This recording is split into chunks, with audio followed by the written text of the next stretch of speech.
Screwing up is unfortunately an almost inevitable part of most professional careers, especially if you're pushing yourself. And I wanted to talk about a few key concepts and experiences and tips and tricks for how to think about and deal with those occasional screw-ups that will pop up during your career. Now, just to define things a little bit, when I'm talking about screw-ups, I'm talking about not being late to a meeting once, and I'm also not talking about like life-changing screw-ups. I'm talking about those screw-ups in the middle zone where something you did or didn't do or something you said has caused substantial damage, reputational damage, it's offended someone, or a variety of other ways. There's an infinite variety of ways you can screw up.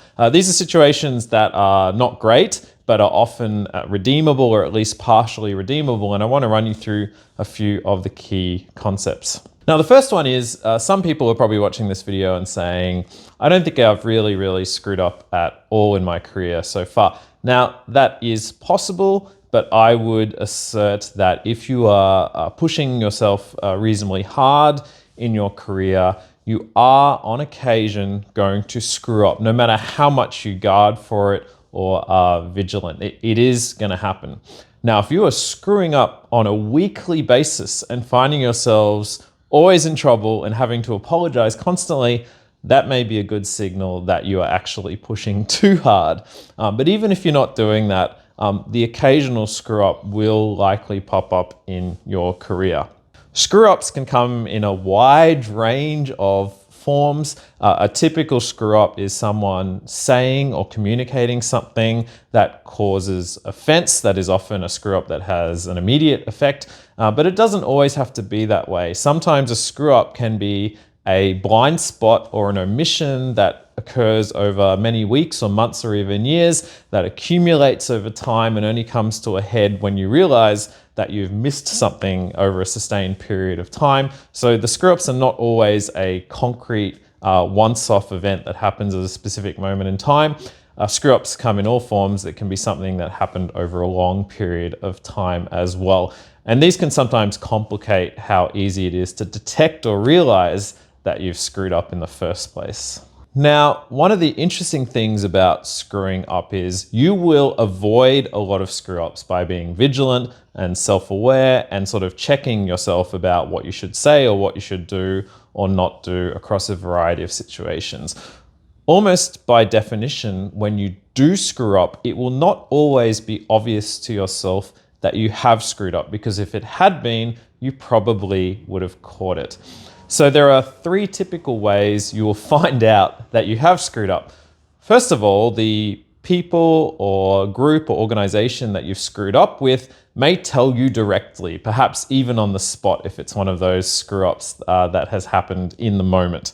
But that doesn't always happen. The second way you'll find out that you've screwed up is a trusted colleague or friend will separately pull you aside and have a little word to you and say, look, I think you really botched this up and this is why, or they'll explain the situation.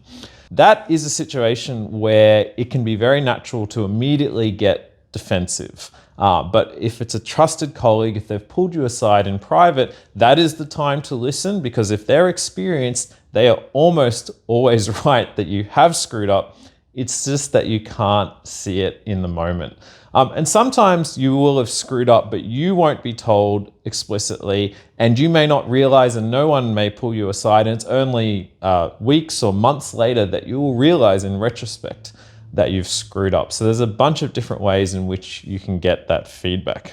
One of the things that people are often concerned about is if they have genuinely screwed up, apologizing. And I know some of the tensions or concerns that come up is that people feel like if they apologize, they may be in a weaker situation.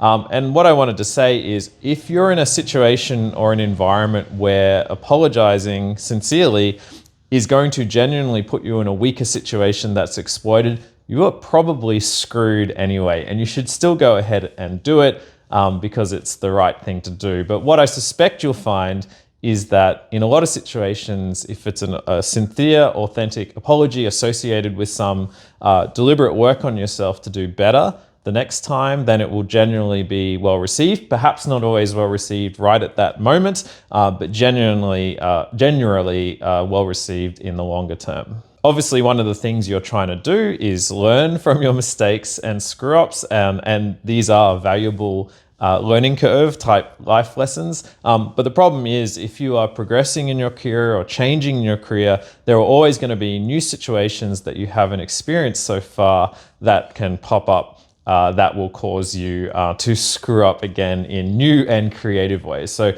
unfortunately, it's something that you probably can't get away from completely unless you are really sticking to your safe lane and not pushing yourself at all.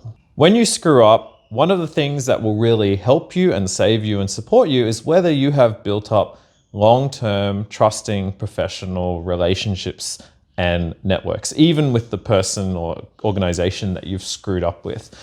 What is really reassuring in a lot of these situations is people will call you out or point out that you've really screwed up, but they will also know from having worked with you closely over many years that this screw up is not emblematic of what you are like all of the time. They will realize, at least in the passage of time, that you've genuinely made a mistake and that it is perhaps out of character, or at least somewhat unexpected.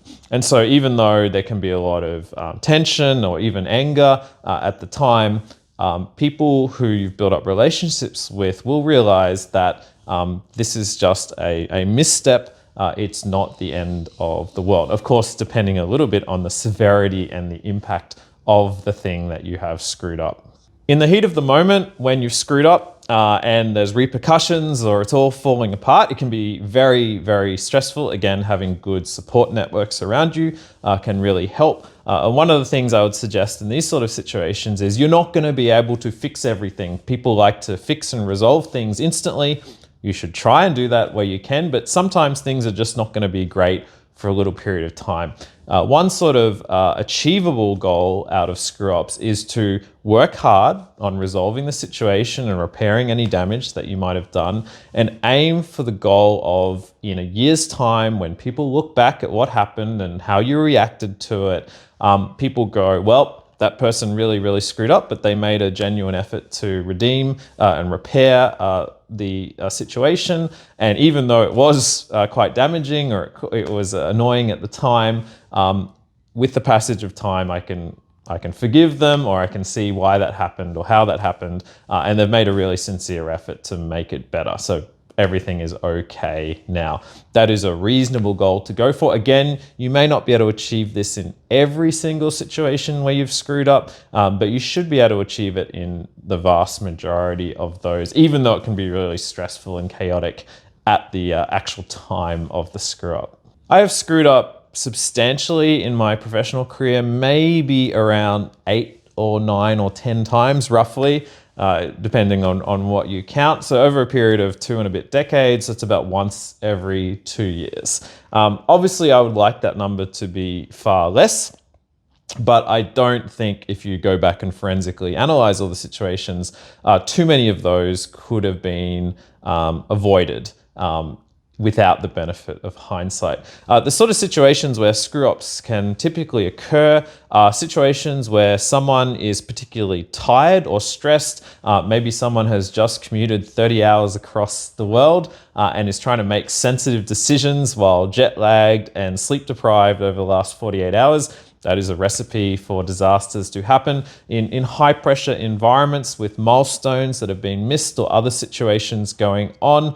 Or somewhat ironically, where other people have screwed up and caused problems for you, which then make it more likely that you yourself are going to then screw up because you're under the gun, you're under the pump, there's a lot of pressure on you, you're trying to fix other people's problems, and then you cause your own problems that add into the mix. There's, again, an infinite variety of ways in which you can screw up. And it's always, or almost always, the conjunction of a bunch of different things happening together that make you more likely to make a mistake. Screw-ups are a part of both professional and personal lives. If it's happening a lot, maybe you're pushing too hard, but if it's happening just on rare occasion, that is often just comes with the territory. What you learn from it, how you deal with it is a big part of professional careers, and of course in your personal life, but that's not what I'm talking about here. And it's something that you can grow from, get some wisdom from and some experience from, and try and do better the next time. So I hope you're not watching this video having just screwed up, but if you have, know that it's a learning experience and that you will be all the better for it in the long term.